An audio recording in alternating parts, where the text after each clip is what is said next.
Uy!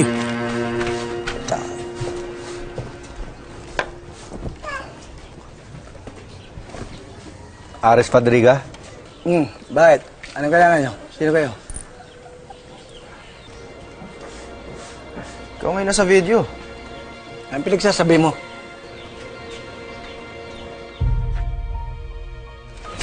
Sandali. Huwag kang matakot, kakakusapin ka lang namin. Sir, maawa na kayo, sir. Huwag nyo naman ako aresto eh.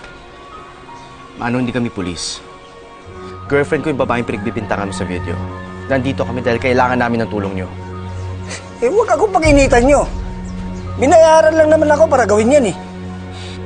Manong naman, inosente ang girlfriend ko. Huwag mo naman gawin to. Gipit ako, tol. Kung hindi lang ako binayaran ng 50 mil na yan, hindi ko naman lalaglag siyota mo eh. Doblehin ko. 100,000 piso. Noel, Basta sundin mo lang yung papagawa ko sa'yo.